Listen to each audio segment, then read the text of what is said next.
right, we're on. And welcome back. Almost welcome back. Kind of welcome back.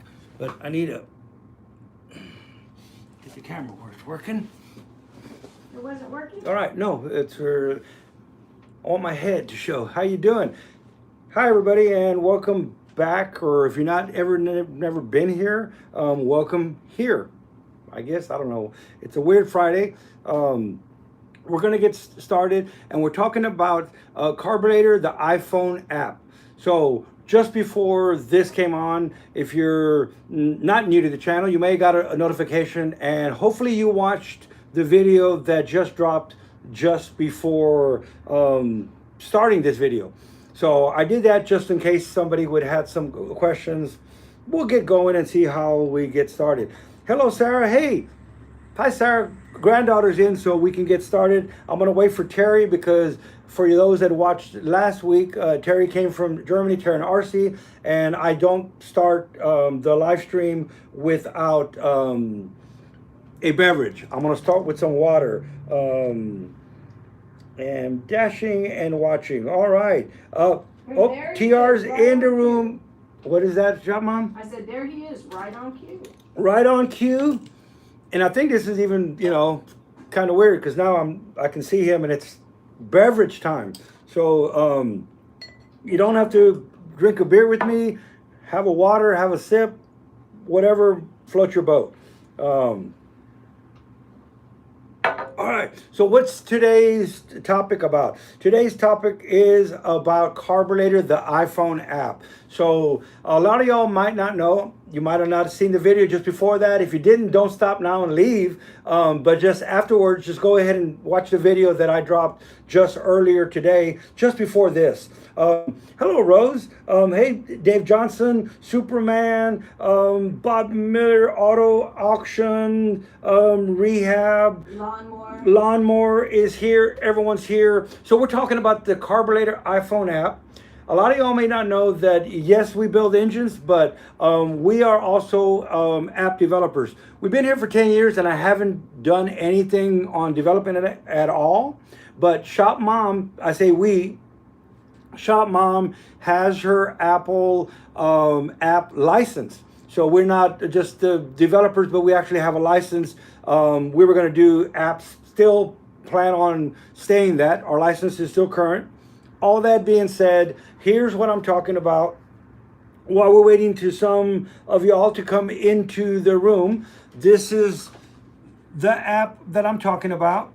And I'll get the view. There we go. Maybe I can get it where it doesn't mess up the screen. I don't know if that's even possible. So while we're waiting for everyone to come around, so this is what I'm talking about. It's an iPhone app, and it helps you pick out the carburetor. You can use the CID and just slide it and pick what size engine you want. You can go from liters to carburetor.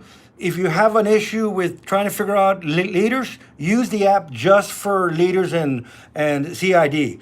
RPM, volumetric efficiency, and it tells you what size carburetor you need. It's that quick. It's that easy. This is an app that we developed, but right now, currently, I can use it, and anybody who downloaded it before the iPhone started changing, we haven't updated it. So it's still in the App Store, but we need to update it to the newest version of iPhone. So that's why we're having a call out now and see if anybody out there in this great community that we have is knows some coding. I even want to put this on Android. This was an app that's totally free of charge. So most people, hey D Spanky, most people do over carburate an engine. So that's why the app is real useful, real quick, real useful. It's live. What that means is that you can change the CIDs, RPMs, or anything in it, and it will tell you what CFMs you need at the time. Go watch the video. I have different examples. Faye helped me out. She's the guest in the back asking me questions.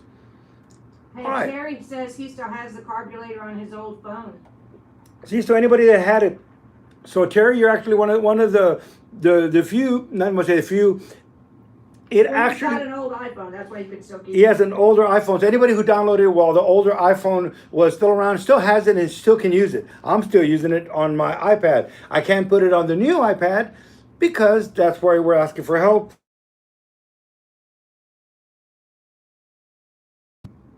Ourselves, coding is not my strong point. If I put my head to something, we can accomplish just about anything. But boy, it hurt. So I did all the artwork. I did all the artwork, did 90% of the coding myself, and then had a buddy help me with the small things on the coding that we were having difficulties with.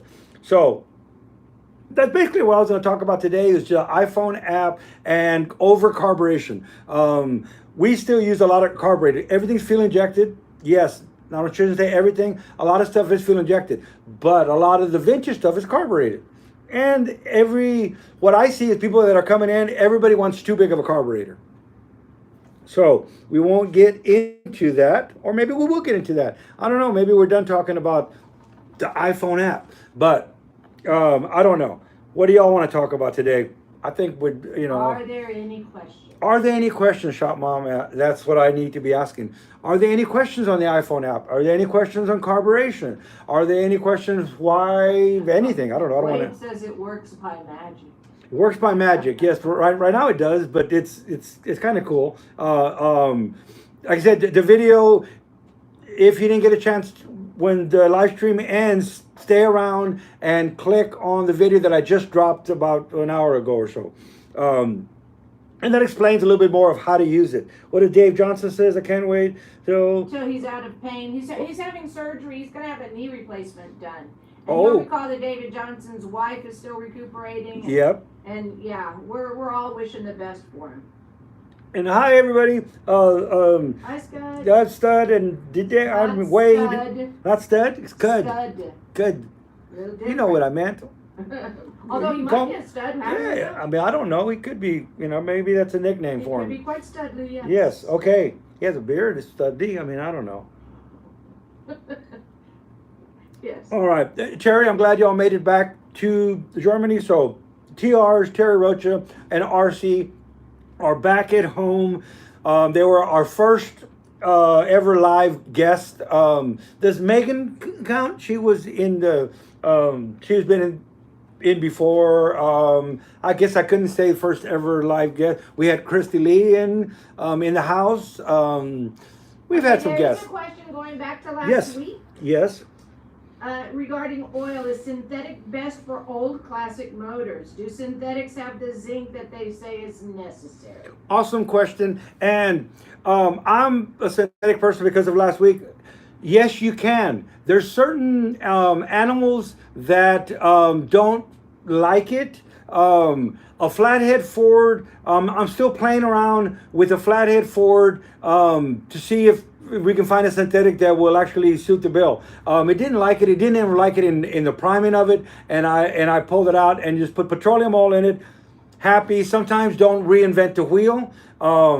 If you have an oil leak or an older engine that already has wet seals and it's already prone, if you have a Y block, don't even walk a bottle of Amsoil by it because the bottle will start leaking. You know about the Jaguars and you know about the Y blocks, they're gonna leak no matter what. So if you have one of those that are inherently is a leaky engine, you don't want to put synthetic oil in it because synthetic oil, it's real slick, but it will get into every little orifice that it finds. It will find its way through it and lubricate well, but also go through the seals or a porous casting. Jaguar and Harley Davidson, the castings are real porous.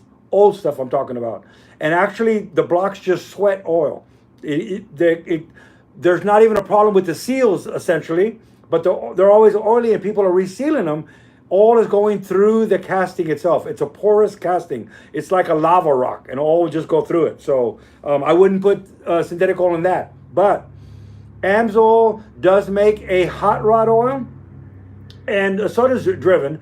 And the hot rod oil is what you want to use. The hot rod oil, like they make a 1040, they make a 1030, they make a 2050 hot rod oil. And that's what we usually use when we're going to build a nice motor and it's going to be a synthetic motor. And generally, I always plan the build around what all I'm going to do. Does that make sense? If I'm going to go synthetic, I'll tighten up the clearances. If it's going to be something that's not going to be just a drag car, I try to tighten up the clearances and run synthetic oil in it. Not that they don't make a thicker synthetic oil, but make sure it's a hot rod oil. Hot rod oils are going to have the zinc and the phosphorus. Regular synthetic oil, no. No, regular synthetic oil is made for a late model car with no zinc and phosphorus. So generally, you know if it has zinc and phosphorus in the oil, if the bottle says not for highway use. That's how you're going to know. So get the bottle, turn it around. If it says not for highway use, that's the one you want to use. But you won't find that on most auto parts shelves unless it's a specialty auto parts shelf like my mother has in San Antonio, or we're a speed shop and I have specialty oils. But a regular AutoZone, Pep Boys, Napa is not going to have a high zinc phosphorus hot rod oil. Why? Because it says not for highway use, and they're just not going to have a race oil. Okay? I think so there are a couple of other questions. First, I'm going to read. Last week, Adam asked you. I'm just going to go ahead and read. Go ahead, read it. Hello there. I made a comment on Danny's recent video and asked him about the oil additive Prolong and what Smokey thought about it. Danny asked me to remind him to talk about the product itself as well as Smokey's opinion. I believe Danny said he also has the bearings from Smokey they used to test Prolong without oil. I will be working Friday night and will not be able to ask the question live, so I thought this would be the best way to submit. All right. And I talked about it last Friday, so you're not watching it live. When you come watch it later on, last Friday I did talk about it on the last live stream. So don't, the ones that did that don't go, oh, he's gonna talk about it again. There's the Prolong that he's talking about. So go watch last live stream, because I tell you the story of when I talked to Smokey about the Prolong and how all that came to be. Here is the bearings that I'm talking about, and these were the actual test bearings from when Smokey was testing the Prolong. And then the bearings are actually real pristine. I mean, they're all in there. They're all beautiful. Smells good. This is back in the day when they used to use a typewriter. So these are the 25 test bearings. There's a part number on it. It's from, Prolong. Here's the Prolong ad, that everybody has that went with it. So there you go. Look at the live stream from last week, because I did address it last week, and I don't want to bore the people that are here this week, but I did talk about it, but I didn't show the bearings. So it's kind of a two-part. You see the bearings now, but you have to go back to last week's to hear the story of what Smokey told me about Prolong. And D. Spanky's says, anybody want to diagnose my car? My brain has checked out. Let us know what it is, and hey, we'll throw a guess at it. So you can't see the shop number. Good one on there, and I don't want to move this here. 830-308-8590 is the hotline, the Shop Mom hotline, that if you want to call and leave a message, or therealshopmom@gmail.com if you want to leave her a question. Anytime that we get questions or calls during the week, she lets me know, and we start off the live stream, try to answer anything that we had from last week that was on there. If you leave a comment on my YouTube channel, Instagram, Facebook, whatever, I try to not just let them go over my head. I try to answer them if we can. So ask away, Spanky, on the car problems. If you want to ask, if you want to just call. And just so Spanky, you have my cell number. Oh, you just send me a text. Spanky. Or don't call during the show, of course. Yeah, don't call. There you go. It's you actually have. I gave you my personal cell number. You have Shop Mom's personal cell number, so you don't even need the 1-800 shop whatever. You have a personal number, so and yeah. Anyway, sweet. Okay, 2010 Corolla intermittent no start. Okay, I'm sorry. Sounds like a question for Faye, but I'm gonna keep thinking about it. Go ahead, Shop Mom. Okay, Yes. Dave Johnson. Dave Johnson. Yes, You we know love Dave. Johnson. Love Dave Johnson. Yep. Dave Johnson's been one of the OGs from forever. From way back. That's right. Hi, I was wondering if you could ask Danny something for me. I have a 70 Mach 1 and putting a Heights Mustang 2 front end and have a built 351 Cleveland. That's a lot of power. Sorry, I'm editorializing. I want to get the engine low in the engine compartment, and being front oil pump, it makes it tough. My idea is to custom make a rear sump pan and use a Moroso single stage external oil pump. What do you think of this? Awesome, you're on the right track. The 351 Cleveland, I personally love that engine.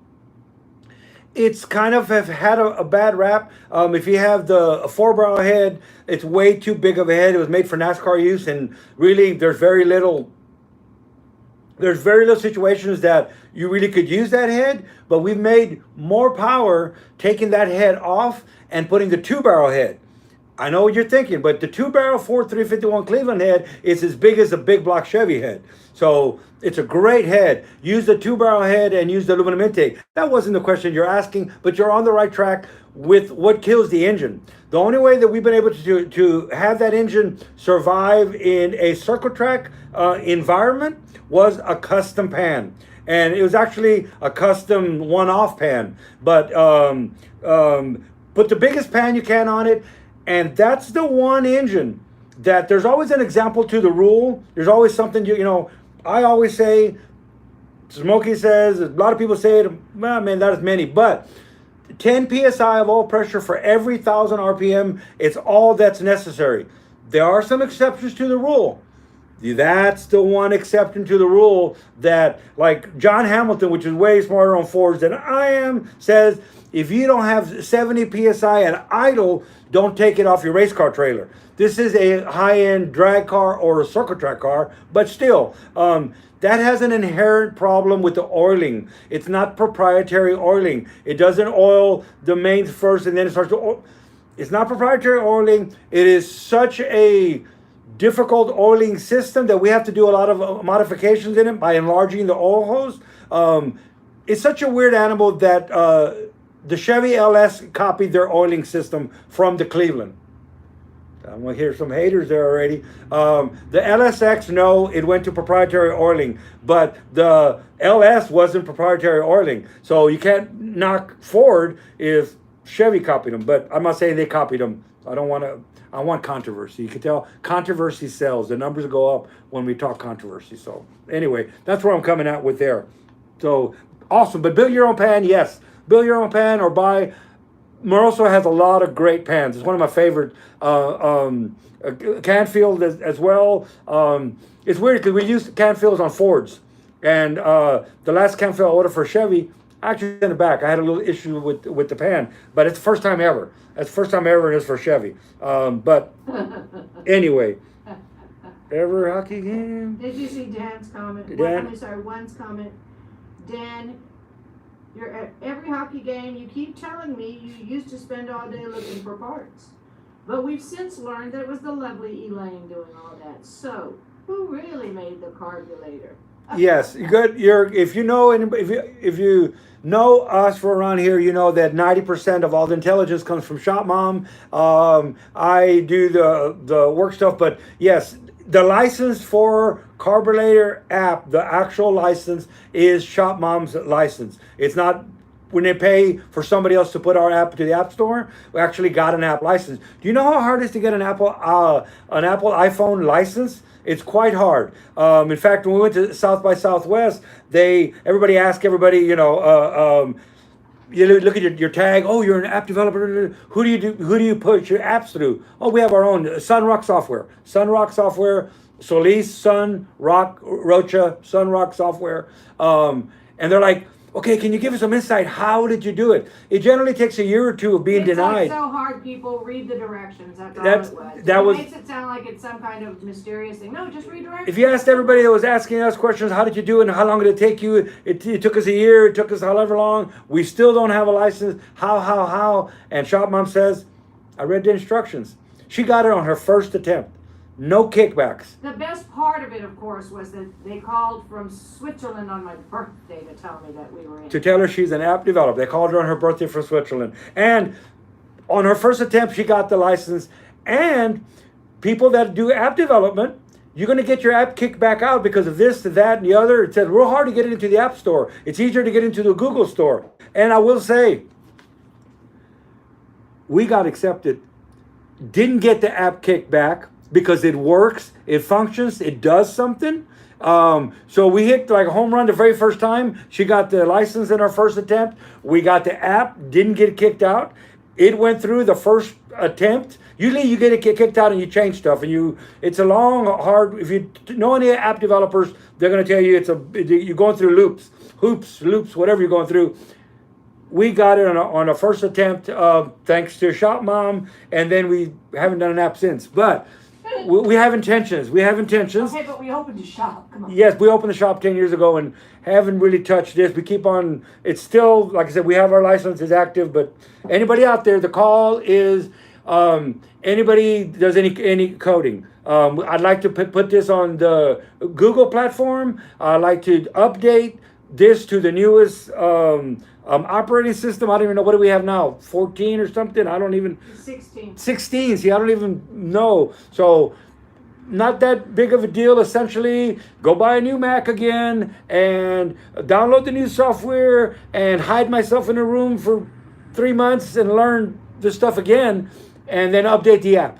Like I said, we did this. It was tough. It was tough. I'm not saying it was easy, but we did it anyway. Okay, so there are a couple of other questions. First, I want to acknowledge the mail from Mike. Mike is my 340 buddy, the Mopar, remember? Oh, yes. He was just here this week. He's got a question, but we'll get to that in a minute. Mike, okay. I tried to answer your email, but the mail wouldn't send. I don't know what the deal is about that. But one actually has a real question. Can I modify a Motorcraft 2-barrel to run on my 305 small block Chevy? Can I modify? I was listening to too many things reading this.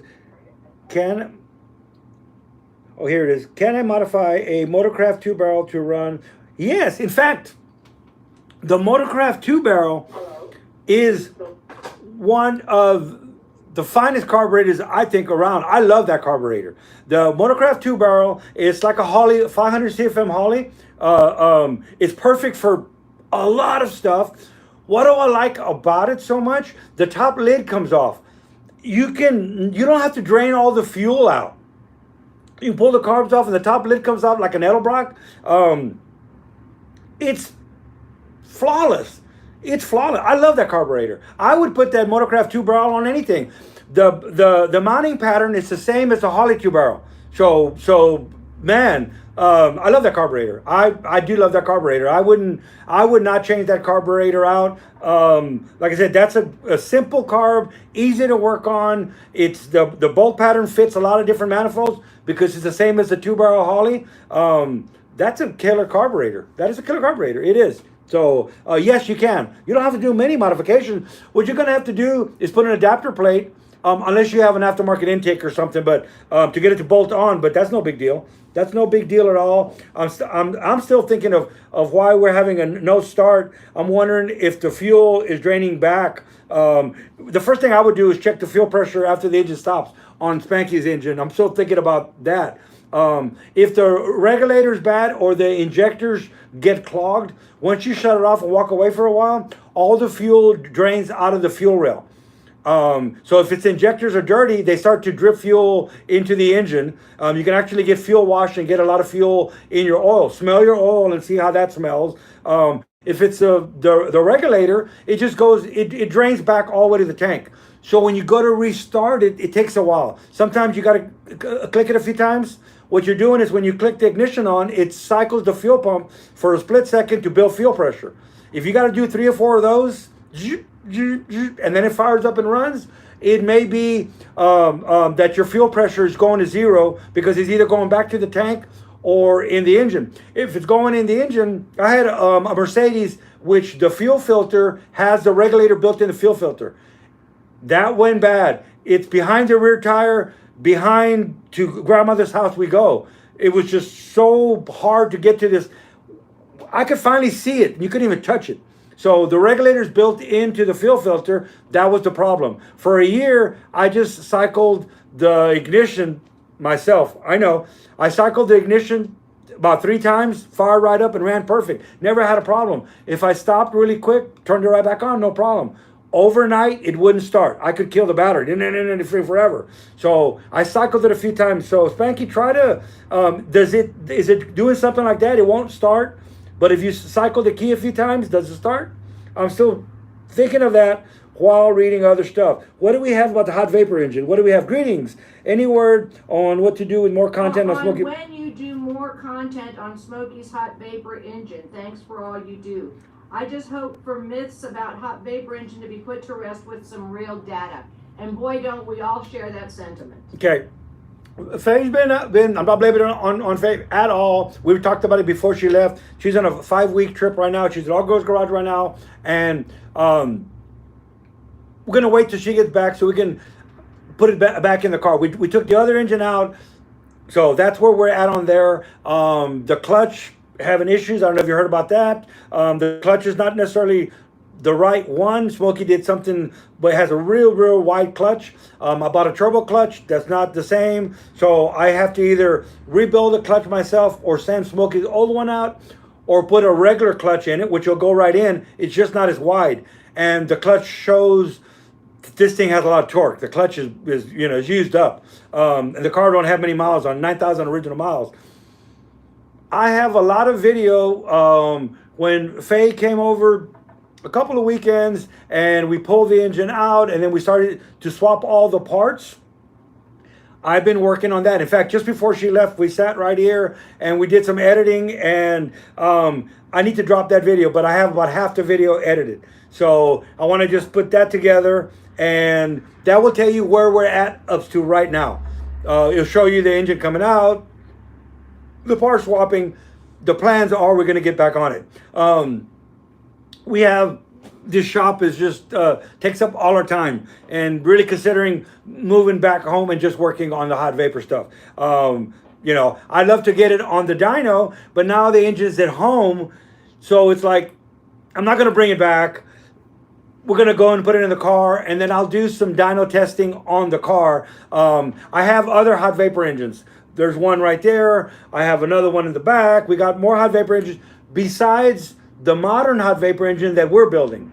So I think I'm going to take one of the other hot vapor engines and then dyno it here. The car we'll put on a chassis dyno, and we'll also do some, with an iPhone, you can pretty much do a lot of dyno stuff on the iPhone by the 0 to 60 quarter-mile times, so on and so forth. We may take it to the drag strip. So there's the update on the hot vapor engine. I put a 2-barrel Motorcraft on my Jeep. Yeah, I mean, that's a beautiful carburetor. I mean, it'll work on anything. It's real simple. It's a simple carb, real simple. I mean, real simple. It's adjustable. And David Johnson put a 4-barrel Motorcraft on his Pontiac back in the day because he was poor. Well, I had to. When we raced back in the day, we actually hurt their feelings in San Antonio. So we're running, a customer of ours, it's running street stock. It's running street stock, the lower class. He has a Mustang, 73-ish or something, the big Mustang, and he's doing circle track. And that's when we started getting involved more on the oiling system, because he was having issues at the track. We didn't build a motor, we just did the machine work. You may have heard the story before. And he was having issues burning up the crankshafts in one weekend. He'd come back on Monday, something's wrong, the answer, like my uncle always said, we always check everything. But you assemble the engine, what oil clearance were you running? Well, I don't know, y'all cut the crank. Well, we cut the crank to factory specs. We put it on the split. You didn't say it was a race car. You didn't say put it on the low, we want more oil clearance. You didn't say put it on the high, we want less oil clearance. If you don't say anything, we cut the crank and put it on the split. Production cut, grind on the split. We put a radius on it, but it's on a split. So the first thing when he spins rods, it's like, well, what clearance were you running? Well, you're the engine builder. So how can I help you if I don't know if you had too much oil clearance? Not. We machined everything again for him, cut the crank in 20 this time, resized the rods, gave it back to him. He goes back out there. On Monday, we see him again, another burn-up engine. Okay, so by the third time, that's when we started getting involved. I started getting involved and find out, John Hamilton, if you look up John Hamilton, Tom Hamilton, Hamilton brothers work at my mom's shop, but they're known for Fords. If you cut them, only blue blood comes out. There's no red blood going to come out, just blue. And John's the one that You didn't say Ford blue. Ford blue. It's going to be Ford blue. It's even going to be Ford blue. John, in fact, there's a Ford blue. That's Mission Auto Parts. That's my. You can click on the app and it'll take you to my mom's store. But never mind. All right. So Ford blue, and John helped me out on, like I said, enlightenment. That rule of 10 psi, not on the Cleveland. And he got me up to speed on the Cleveland. What modifications to do. In fact, Tom Hamilton is the one that built the oil pan. No more problems. We go out to the track. I go now because I actually build the motor now, so I'm going to go out there and make sure what's going on. And we literally spanked their butt. I mean, big time. It wasn't even, the car was real heavy and it couldn't handle with a darn. It would around the turns. Everybody would pass him. He'd get on the straightaway. He'd open up those 4-barrel. It was a 4-barrel Cleveland. He'd annihilate them. I mean, it sounded like you're at the Daytona, and this is a small little San Antonio track. That thing would just make, that Cleveland just made so much power. It's just amazing. It had a 4-barrel head on it. The problem was, we got there week number 2, spanked their butts again. By now, people are grumbling. Hey, there's problems and people talking. We go through tech. We pass tech. We get there the third week. We won 2 in a row. We get there the third week, and they don't even want to let us run. And the rule was you could run whatever kind of carburetor came on the manufacturer on that vehicle. Well, all the Monte Carlo guys are running Hollies. Everybody, because the Holly did come on a Chevy at one time. We're running a Holly. We're running a Holly carburetor. They let us run. Don't come back with the Holly carburetor next Saturday night. Don't come back with the Holly carburetor. And we're like, well, what? Fords had Hollies on them. Yes, they did, but somebody got butt hurt and went and read and did it. The Cleveland never had a Holly on it. That Cleveland had a Motorcraft carburetor on it. I said, well, you let the Chevy guys run Hollies, and it was never an issue. But now we're spanking your butt, and you're going to make me take the Holly off. So they made us take the Holly off, and they made us put the 4-barrel Motorcraft on. I put the Motorcraft that I like, the early model Motorcraft that looks like a Holly. It has float bowls in front and rear. We spanked their butt. Then, that's not the right Motorcraft for that motor. Don't come back next Saturday unless you have the Motorcraft that goes on that motor, not that one that looks like a Holly, which I liked. We put that carburetor on, we go out there. Every time we'd go around the turn, all the fuel would slosh to one side, it would flood. You go to straightaway, all the fuel would come back in, it would flood, it would stumble, it would come alive. It was just crazy. That was the crappiest carburetor. There's not enough fuel in the bowl for a 351 Cleveland motor doing turns and going straightaway. It took me about a week, maybe 2 weeks. And I just moved the carburetor. I said, well, there are, problems with a cable instead of a linkage. No one cares there had a cable. I moved the carburetor around so the fuel wouldn't slosh out. Anyway, it took a while to get a week or 2 to get that combination working again, and we spanked their butt. But so I know about the Motorcraft carburetor. The square Motorcraft early one looks like a Holly. I love it. The one they made us use is the one that wasn't the one that everybody likes. It's the little Motorcraft. Anyway. Okay, so a couple yes. other things. Yes. First of all, Mike, no, leave everything intact because a lot of information can be gleaned when disassembling, and that's just specifically for Mike because, like I said, the email wouldn't go. Also, one wants to know, how do I modify the Edelbrock 2-barrel intake for the Holly Motorcraft carb, or do I keep the factory 305 intake, or sneak an 80s 262 cubic inch V8 small block Chevy on it and hope for magic? All right. All questions. Spacer. The easiest, less a problem is an adapter plate. That's going to just be not a lot of expense. Not a lot of expense, and it'll work. A little bit higher up ain't gonna hurt at all. So I mean, that's what I would do. Also, I probably wouldn't be using the factory manifold. What manifold do you have? Is just a factory 2 barrel? If you don't want to take it off because of that, just add a spacer and you'll be good. But a lot of times I'll even put a 4 barrel manifold and put a 2 barrel carb on. The Cleveland, we put a 4 barrel manifold. It's a 2 barrel head, but we put the Edelbrock 4 barrel manifold for the 2 barrel head and use a 4 barrel. But so there we go. Rose says she thought racing was against the clock, not each other. People getting out the rule book. Yes, well, what happens is if you win, I'm just a little peon, but I'm sure Smokey had a lot more experience in this. If you win, they just get butthurt. I shouldn't use the word. I don't want to get demonetized. I don't know. They get their feelings hurt if you go out there and if you beat them. So then what they start using the rules against you. If you go out there, this is what I tell everybody. Don't get any faster than third place. When you're out there, like this Cleveland would just leave them. If you embarrass them, you're asking for trouble, right? If you embarrass them and you do it legally, next year the rules have been changed. However you did it, I can guarantee you the rules next year are going to say you can't do what you were doing. So don't tell them what you're doing. Follow the rules.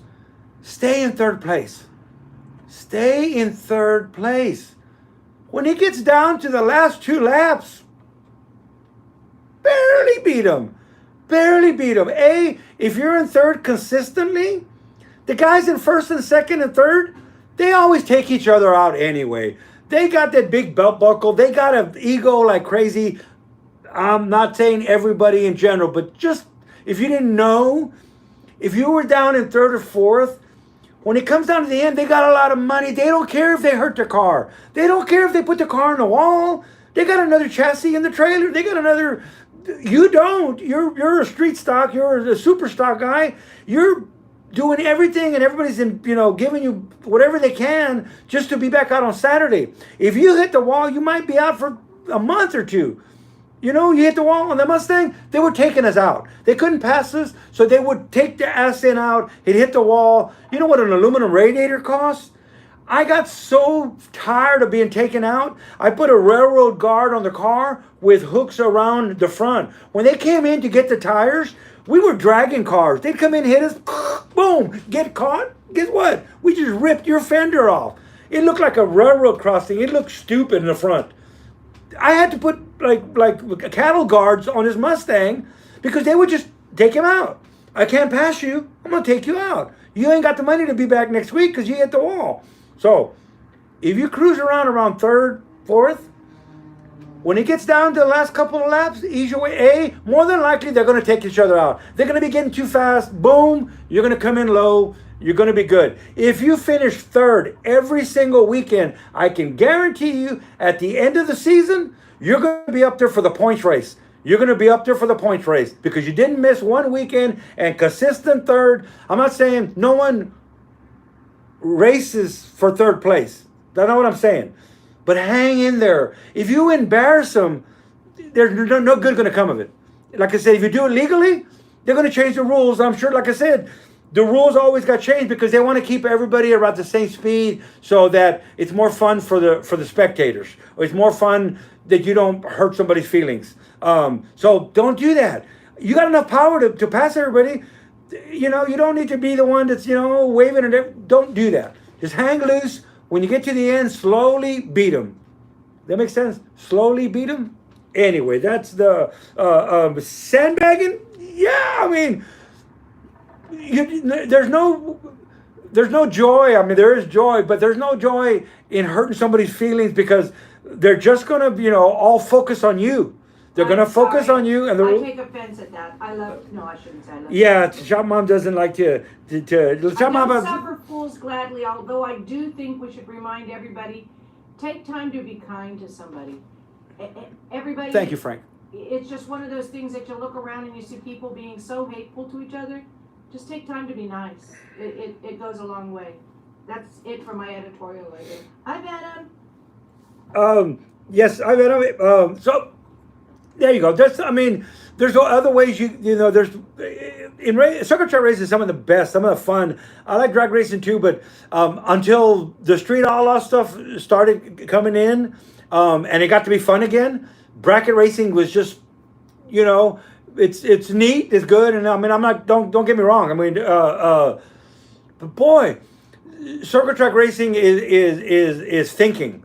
There's a plan. There's a plan. You stay with it. It comes together at the end. You don't have to do it right there at the beginning. Drag racing, it's over in 4 seconds, 5 seconds. I mean, I'm not saying drag racing is fun. What the Street Outlaws has done, it's made it fun again. People are building crazy expensive engines that they weren't building for a bracket car. John took his 4-barrel, took the linkage off, and doesn't run the back 2 barrels. Why? Because it doesn't make sense to go faster than 9 seconds. In a certain class that he's running, you want to run as fast as where the money's at. After that, yeah, it's neat for the audience. It's neat for everybody. And like John says, what, I got to wear my motor out? So I made it a 2-barrel. Took off the back. It's fast enough. Put a throttle stop on it because it's bracket racing. So now all of a sudden the Street Outlaws has made racing fun again. You see excitement. You see it's the fastest guy wins. Bracket racing is the best computer setting. You have a box and you put what your opponent is time is, and then you put your time in, and you have a delay box, and you just sit back and hit. Anyway, I don't want to go rag on drag racing because it's fun now. It's fun now again. But circuit track racing was really, to me, the most fun. It was thought out. It was planned. There was a lot more to it than there was a lot more to it. So anyway, all right. You actually have a whole bunch of comments that you've been busy talking through. I have been busy talking. But people love your stories. As Frank Sanchez says, it's not a happy Friday without listening to Dan's wonderful stories. Oh, well, thank you. You need to come to one of the barbecues. And then I just love what Bob Miller says. There are good people out there. If you can't find one, be one. That's the best thing. I think that's a lovely way to put it. That is awesome. That's the kind of mentality that we have. And if anybody's been here, the OGs, for a long time, there's plenty of bad out there. We're just trying to be good. Like I tell everybody, sometimes I'll say, tell somebody they're doing good. Say hi to somebody, smile at them, especially if they come back at you tough. Thank you for that. They don't know how to handle that. If you come off aggressive and I'm going to give you more what you gave me back, then it just gets that excited and more and more and more. I can be meaner than you. I can be, okay, but can you be more loving than me? It's just like they don't understand. They'll leave or whatever, and they're still thinking about that. So you've actually affected them further than anger would. So, kill them with kindness is actually a neat way to be. I love that, Bob. That was awesome. If you can't find one, be one. I think we all need to just be more of a better example of how people should treat each other. You don't have to know somebody to be nice to them. It's probably easier to be nice to somebody that I don't know. Stop it, people. Stop it. All right. Okay. Well, all right. So there wasn't anything on the Carbulator app. Did anybody? Hold on. Let's look at what Terry says. All right. What's Terry have to say? Another old adage: marry a machinist. Oh, there you go. I did. Because you can't fix it, machine it. There you go. If it's not a bumper sticker, it should be. Yes, I think everybody agrees with you, Terry. If it's not a bumper sticker, it should be. Range-based computers, whatever yes. Hi, Pat Cassidy. Oh, Pat's in the house. Pat's in the house. Haven't seen Pat in a little bit, but Pat's here. Venom got here late, but hey, better late than never. Of all the 32 people that I see in here right now, I'm gonna hit myself a thumbs up. I can do that. I know it's not right, but I'm old school, so I can pat myself on the back. So hit a like, hit subscribe, tell your buddies, tell your friends. Did anybody here watch the video that just aired before the live stream? So Mike did. Remember Mike, my Mopar buddy with the 340, and he did say to let you know he's going to speak with his wife. She is a software engineer for Android, so maybe Spanky could get something out of the deal. So love this group, love how people contribute, love the fact that it's interactive, and really grateful that y'all are here today. Yes, and Spanky, I wish you were closer because we're gonna do we need to do and it's not we got to get C was a tough place and we did visit with Spanky and actually got to visit with her longer than we visited with other people. I think I saw Spanky more than Faye. I see Faye. I don't want to say every day, but we see her all the time. But it's a tough place to visit anyway because there's so much to see. I don't know if I'm going to do another SEMA like this year where I was doing social media and it took the fun out of it. Don't get me wrong, but videoing and then being here and being there and video, it's not the same as when we used to go to SEMA just to go look at all the new cars and see the new products. Now we were actually doing collaborating stuff and it made it for tons of. One wants to know, yep. 380 CFM for face, 304 cubic inch. Is that the video? Yes. So you see, now that's an example of using the Carbulator app, and you can do this math yourself, but Bob Miller used to do the math. And I used to do the math. So it was way back in the Tandy TR80, TRS80 computers. Remember the Tandy? Old school people probably would. It had a cassette. Put a cassette in, and then we used to unplug it so you could hear it, and it was a green screen, and that was the first code I ever wrote, was this code, and I'm a not a code writer, but a code copier. Does that make sense? I'll go read code. I can kind of and take lines of code from different places. I didn't write that piece of code. Not there. I'm not a code writer. I rewrote it or copy and pasted pieces of code and made it work. So that's how I have to go do a bunch of reading and find a piece of code that has something that's doing like what I need, and then I'll take that code. That's how I built the Cam Doctor. I don't write code, but I can kind of read it. It's kind of like an English, like a language, and I'm not very good at English or language. So if I can do it, anybody can do it. I don't think that's necessarily true, but I love the fact that you encourage people to try. Yes, I think that's a new feature of, it's a 2-Beer Friday. Terry, you're still with us? Yes, Terry is still with it. And Terry and RC are having margaritas. Ooh. Or as we say in Spanish, margaritas. Margaritas. Yes. All right. And what's that 304 from or going in? It was on one that was from, Faye was doing All Girls Garage. So it's a vehicle on All Girls Garage. That's what that vehicle was for. And the key to that, it's only 304 cubic inches. And if you watch the video, you see that by increasing the RPM, you needed more fuel. But we had to turn, that's a stock motor, so it wasn't even going to turn 5,000, but we're using 5,000 as an example of RPM. And it took a lot of RPM, right, to get any kind of CFMs that it actually needed. It's only 304, cubic inches. So you got to figure a cubic foot of air, 304 at idle. At 900 RPMs, 900 revolutions, you can start doing the math of how much cubic feet of air that you're going through the motor. What was the important thing? Volumetric efficiency, VE. Volumetric efficiency means, all it really means, and I didn't go to college, so I don't want to say wrong, it could mean a lot more things. In my world, what it means, or what is relevant to what I'm doing, it's how much air you can get in a cylinder before the valve closes. So the intake valve opens, you need naturally aspirated. The engine sucks its own air in. Stop it, people. Or don't stop it. But so it sucks its own air in. So the piston goes down. We can play with cam timing. Sometimes, think about it. Why don't I hold the valve shut for a little bit and let the piston start going down? That's going to create high vacuum. Now when the valve opens, that high vacuum is going to start sucking some fuel in, right? Okay. But there is some issues. High vacuum could also suck oil past the rings, right? Could suck oil down the guides. Also, are we going to get that added advantage, or should I just open the intake valve a little sooner? In RPM, I'd want to open the valve a little sooner because it's moving so fast. We're talking milliseconds. Is this action is happening?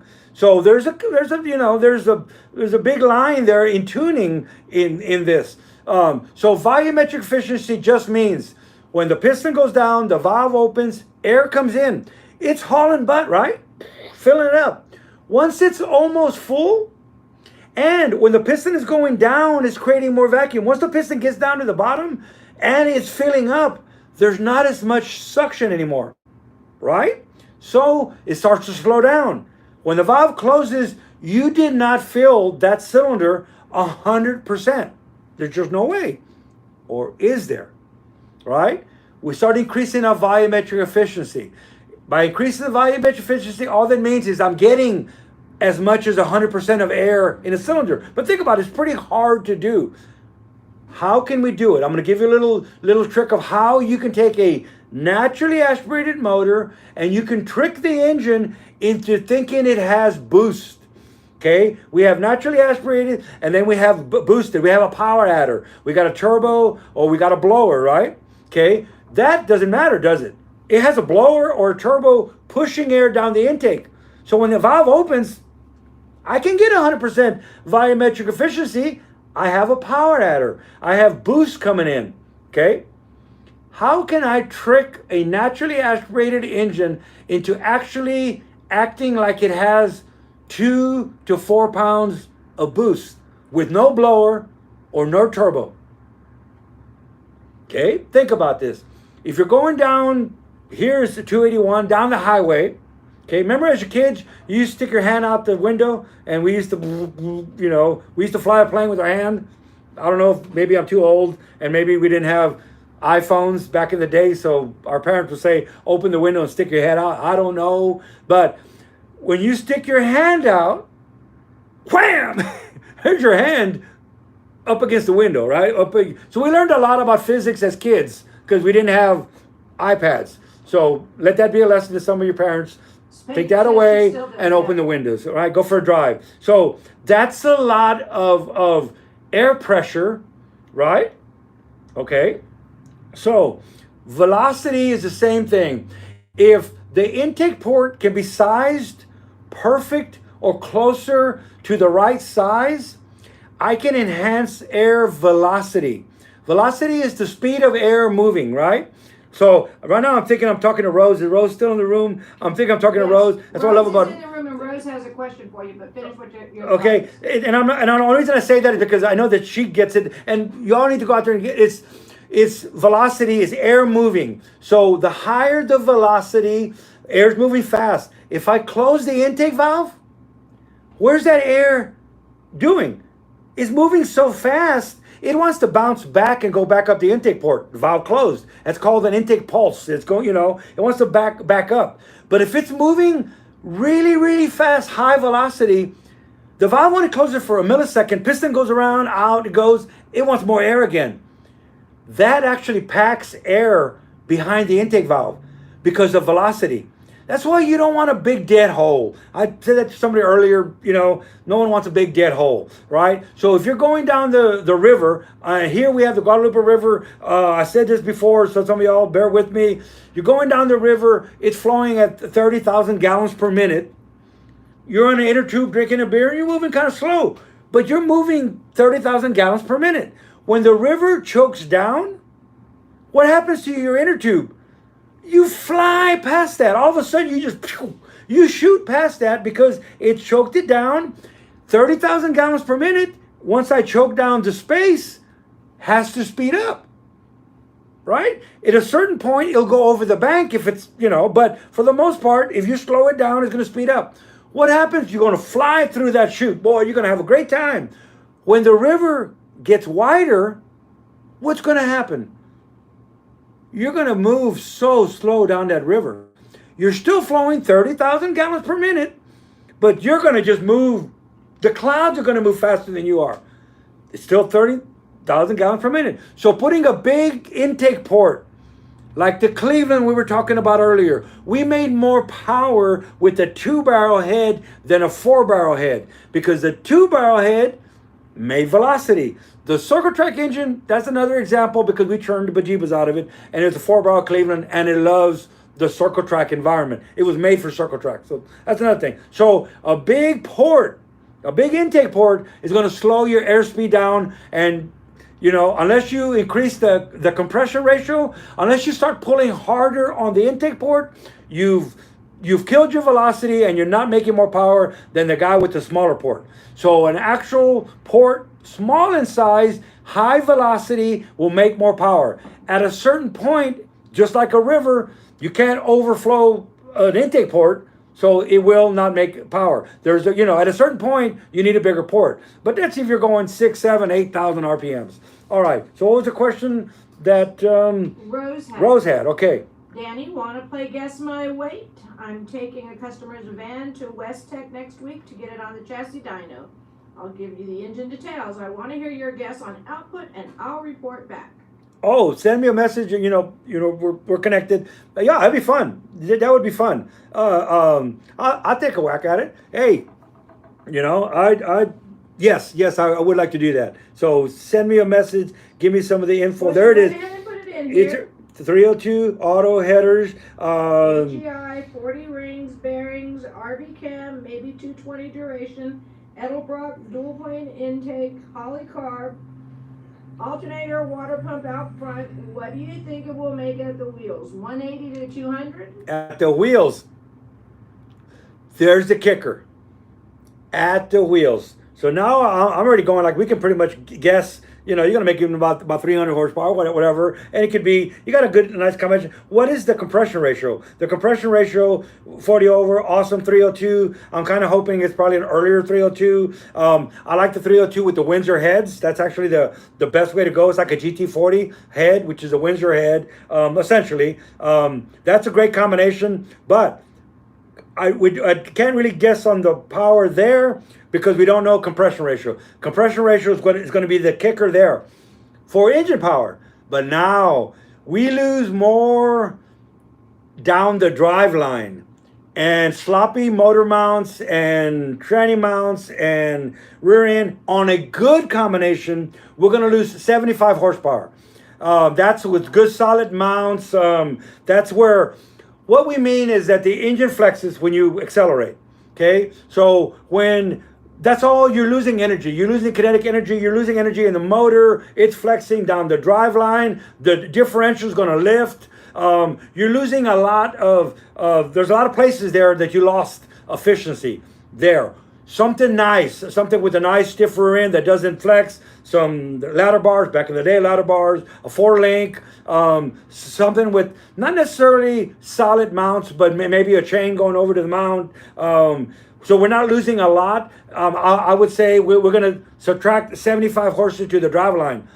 I've seen subtract 150 horses to the driveline. Sloppy, everything down the driveline is just sloppy. Sloppy, and you're not getting it to the ground. So there you go. That's a guess, but I'm gonna keep guessing. Guessing 2.41 gigahertz. Gigawatts. Gigawatts. So now somebody smarter than me has to convert the gigawatts to horsepower. So Hurton, do the conversion for me. Wade wants to know if there's a transfer case. Yeah. So is this was it? It's a van. So it's not that. I watch all her van stuff. Yeah, if y'all aren't watching Rose Brooks, you're missing out. She is a spectacular fabricating galore, and she's bringing the van back. I don't want to say just her, but I hadn't seen anybody else really, bringing the van back. Now the van's back in with a vengeance. I mean, remember the Good Time vans? I don't know if some of y'all aren't that old. She does the windows. That's on the Good Time vans. Remember? I just saw a cool one that she did with the custom. Oh, anyway. Okay, so we really have to wrap up. For those of you who don't know, actually, how could any of y'all know? Danny's dad, for lack of a better word, had open heart surgery yesterday. He has, he's still in ICU. He had a triple bypass. He had AFib. He had an enlarged heart. He had fluid around his heart. Lots of concern there, so if you got a couple extra minutes and you want to send some positive thoughts, prayers, or just, good old-fashioned wishing you well, Yes, it would all be appreciated. yes, but take all the prayers we can get. Is Danny Webb, pray for Danny Webb, our parents. When last Friday, when we said there was something going on at the hospital, that's what it was. And then when we left here, we went. So thank you, Hurton. He's out of surgery. They have him sedated. We'll go see him. But yes, just positive prayers, all good. It went well, but he had a lot of things that they did it at one time, and it was so you all it was know, open heart surgery. He's only 64 years old, so take care of yourselves, people. Go for a walk. And just to add a little something before we leave, he was actually a friend of mine. Not he was, still is, but now my dad, I guess. But it's kind of weird. So that's the weird part. But it gets better. You're about to leave right now. You're going, don't leave us now.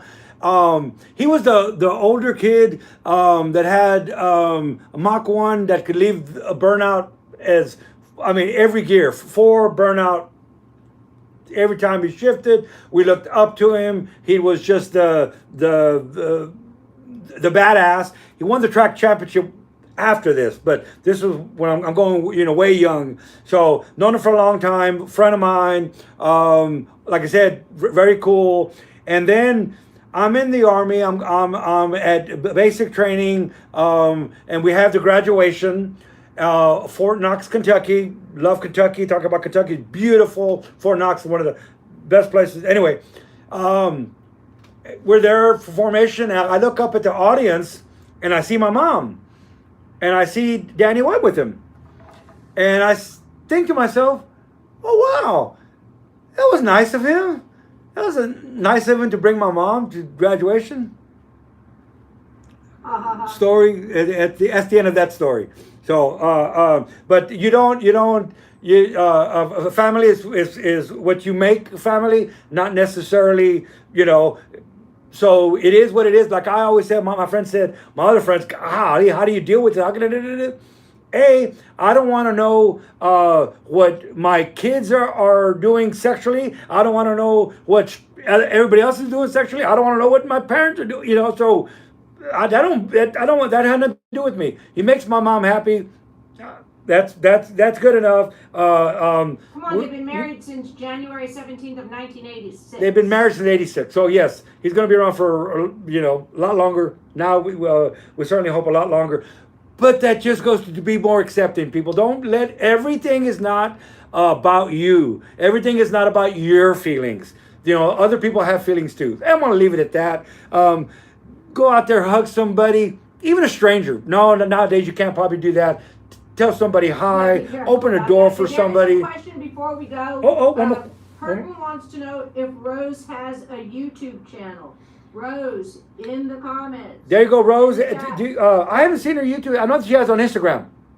You can see a lot of her stuff on Instagram. She was, if you watched Motor Mythbusters, did you see the van that got chopped for aerodynamics? That chop, and that was a crazy chop. Okay, that's Rose. Metal art is just phenomenal. So go look her up on Instagram. And I never thought to ask. I don't think that Rose has a YouTube. If not, I don't know about it. I'm going to encourage her to start one. I'm going to encourage her to start one. Exactly right. Just a wealth of knowledge. True craftsman. And since we're acknowledging family in the room, because we acknowledge granddaughter Sarah, and I love when she's here, and we acknowledge brother Terry, let's acknowledge niece Lauren, who is also in the room. So thank you guys for being here. Thanks all of y'all for being here. Well, you can't say that and just give me 2 seconds for niece. Oh, we're 3 minutes past. Lauren, cheers. Cheers. I don't know what else to say, but thanks for being in the room. Come in a little earlier, hang out, visit, ask some questions. I know you don't have to ask any questions.